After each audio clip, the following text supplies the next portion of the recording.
The Secretary of Education has announced plans to change the guidance provided by the Department of Education to colleges and universities on how to handle allegations of sexual assault. The new guidelines are meant to better protect those accused of committing sexual assault.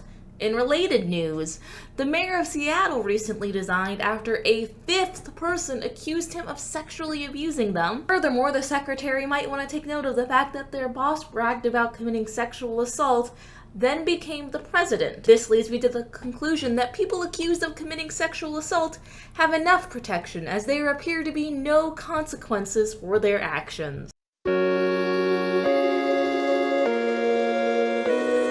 I would like to offer a moment of optimism before fully entering into this topic, because good news feels rare, because good news is often the result of a process, but bad news is the result of events, and events are easier to report on and understand than processes. The good news is that the rate of sexual assault and rape has dropped by 63% since 1993. The only other thing I could think of that's dropped by 63% is my GPA between high school and college. I thought I was making a joke, but I've done the math since writing this script, and that is eerily accurate. Therefore, end of optimism for a couple of minutes. We'll return to it later. Even though the rate of sexual assault and rape has dropped by over 60% from 4.3 assaults per 1,000 people in 1993 to 1.6 assaults per 1,000 people in 2015, the rate is still too high. The ideal rate would be 0. I'm not great at statistics and I'm not sure how we would measure that, but ideally this would just be a problem that didn't exist because we all decided to not assault people. Another thing we do to try and reduce the frequency of sexual assault and to stand by the survivors of sexual assault is to have Title IX protections in our universities.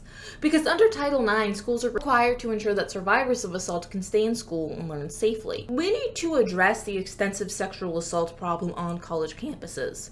And we should absolutely review our sexual assault policies every few years to ensure that we are using the most relevant information to prevent and handle these crimes. But I don't think doing more to protect the accused is the right way to address this problem. Sexual assault is the most prevalent act of crime committed on college campuses. At least one person watching this thought it was underage drinking, but no. Sexual assault is the most prevalent act of crime on college campuses. In fact, it's happening so often that college women are twice as likely to be sexually assaulted than robbed. And when you put this fact into the larger context, it's even more alarming, because when widening the demographic to include all women, there are 5 cases of robbery for every 4 cases of sexual assault. These are not equivalent acts, but crime data is difficult to understand, and this is what I found. And you may be thinking that this is a distinctly female issue, but it's not. Male college students are 5 times more likely to be sexually assaulted than their peers who chose not to enroll in college. And trans and non-binary students are also at a higher risk of being victims of sexual assault while at school. Campus sexual assault is a problem that affects everyone because nobody wants to send their kids off to school with their textbooks, a mini fridge, and a rape kit. Sexual assault is happening with an alarming frequency on college campuses, which is why the Department of Education provides guidelines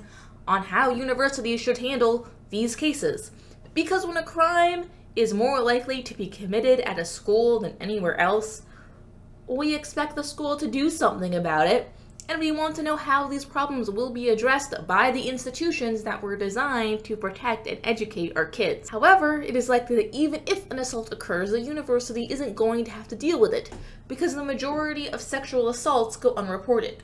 Only 1 in 3 victims will report a case of sexual assault to the police, and only 1 in 5 college women who are victims of sexual assault will report it to the police. However, of the 80% that choose not to report to the police, 4% of that 80 will report to another organization or institution, often their university. And that's when the university would get involved in a lot of these cases. Look, every 98 seconds an American is sexually assaulted, and yes, you've been watching this video for more than 98 seconds, and only 6 out of every 1,000 perpetrators of sexual assault will ever go to jail for their actions. Perpetrators of sexual violence are less likely to face consequences for actions than people who commit literally any other crime. I have to acknowledge the fact that this is scary. The Department of Education is revising guidelines for schools about the crime that is most likely to be committed, least likely to be reported, and when the crime is reported, it is the least likely that the perpetrator will actually be convicted of a crime. And these new guidelines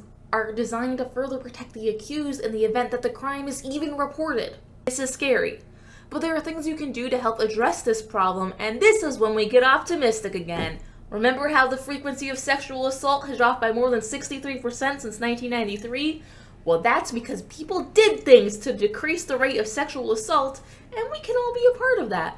First off, don't sexually assault anyone. Secondly, are you or anyone you know enrolled in a university or interested in enrolling in the future? Talk to the administrators of the school and learn their policies for crime prevention and their policies on how to handle sexual assault. Being informed about your specific situation or a situation you may soon be entering is vital to understanding the larger problem. It is also really helpful if college administrators know that this is a problem that their students and prospective students care about, and if they see this issue as something they need to address, then even better. Third thing, you can contact your representatives. You can always do that. If you want your representatives to be more vocal about this or any other issue, you can just tell them. They represent you. Finally, you can work with or donate to an organization that is working on this issue. Nonprofits that with a focus on ending sexual assault through education and advocacy. Links are in the Chamber of Secrets. Now that you know more about the issue, I hope that you're willing to help work towards a solution, because we can all work towards making the world a better place to live in, and together we can just make this something that I don't need to talk about, because it just won't be a thing that happens anymore. And if you're interested in helping me make videos about things that are happening in the world, then you can subscribe, watch another video of mine, or support me on Patreon. And hey, I love you.